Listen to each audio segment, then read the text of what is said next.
Chapter 18. How to cure healing habits, magnetic healing or mentalism. Because a man has not traveled in the path of virtue, it is no indication that there is no good in him and that he is not capable of entering noble thoughts and aspirations. Everyone is liable to err, and the majority of people possessing, as they do, weak wills err more through the influence and force brought to bear upon them by others than from any real desire to do wrong. Those who make mistakes and travel the road that leads to ruin are often more to be pitied than censured. It often happens that on account of an inherited weakness of character and will, these people are but slaves to the thoughts of others who use them to further their own desires. A man who reveals the evil side of his nature when under the influence of the thoughts of his associates is weak and needs assistance and increased strength as much as the man who is sick from disease. If that same man were placed under the influence of the thoughts of people who live pure lives, he would quickly respond to the new influence and soon come into harmony with his surrounding. For the good always crowds out the bad when a test of strength between the two is made. There is more good than bad in every man, for is he not fashioned after the Creator?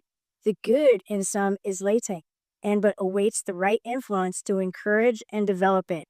When the good in man is developed to the degree where it crowds out all evil, and not until then will the soul return to the great source from which it came, there to remain.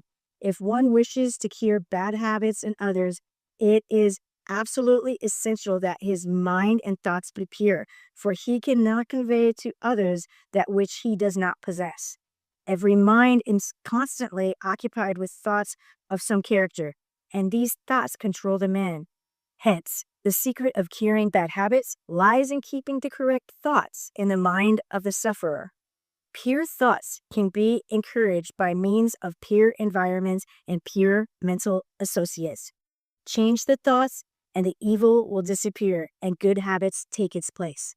The mentalist must treat his patients daily by means of the mentalism under his control. He must not criticize the patient's actions when talking to him or thinking of him, but must indirectly show him the advantage of living a better, pure life.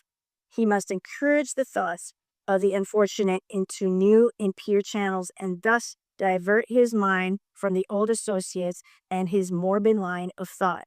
He must never antagonize him or attempt to use force or commands, but must be patient and teach him the benefits of pure associations.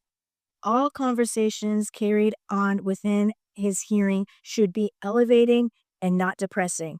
The person who is treating the patient for the purpose of curing the evil habits must create or attract pure thoughts to fill his brain, and then the old evil thoughts will find no place to lodge. No one need attempt to take away the evil without first applying an equal amount of good, for nature will not permit him to do so. The greatest good for the patient can be obtained by surrounding him with all the better things of life until his thoughts are out of harmony with his old associates. Then he will no longer find pleasure in the old conditions and will of his own accord turn from them in disgust. The existence of bad habits in anyone is an evidence of evil thoughts. As the character of the thoughts change, they will be expressed in the actions and life of the persons. Magnetic healing or mentalism. The term magnetic healing is applied to a form of treatment in which the operator uses his hands to make passes over the body of the patient or to gently rub or stroke the flesh. It is the belief of those who use this method that the magnetic forces passes through the fingers of the operator into the body of the patient. This is erroneous, for the fingers and hands are but the servants of the brain and simply act in response to the dictates of the mind. The power used operates through the mental organization. We observe that the carbon as it burns in the electric lamp produces a bright light, yet the light is neither produced by the carbon nor the lamp. These servants merely conduct and hold the force that is collected and sent through the wires to the lamp to there fulfill its purpose. The power that simulates to normal action the functions of the body and thus dissipates disease is collected by the brain from the mind's soul and is sent in thought waves to the brain of the patient. The force which some people suppose penetrates through the arms and hands and fingers into the body of the patient follows quite a different course. It passes from the brain of the operator to that of the patient and stimulates his mind to the normal action and thus assists in directing the organs of the body to perform their natural and normal functions. No ailment is ever cured by an external agent or force, nor by any foreign materials, drugs, or matter. To cure by such methods, it would be necessary to suspend the laws of nature. And where is there a man who has the power to do this? Such a man, did he exist, would be greater than his creator. The laws of nature cannot and never have been controlled or suspended for as much as the thousands of parts of a second. To credit any man with the power to curtail, check, or suspend any of the laws of nature is to credit him with possessing powers greater than the maker of the law. If man could control one of nature's laws, it would cease to be automatic and infallible, and would therefore be no law. Health and success are the result of keeping in harmony with the laws of nature. Sickness and failure come only when we get out of harmony with people and the law. Mentalism is a force used to cure, even though the credit is given to magnetism.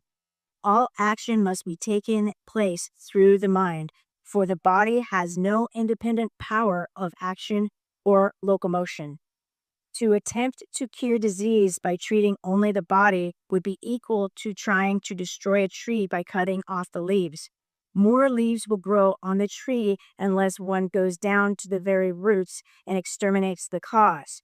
Disease will appear again and again unless we go to the root of the cause and treat the mind. It is evident that there will eventually take place an integration by which all order of phenomena will be combined and recognized as differently conditioned forms of one ultimate fact. Herbert Spencer. The transmission of a thought or an emotion from one person to another without visible means of contact. Prof. W.M. Cooks.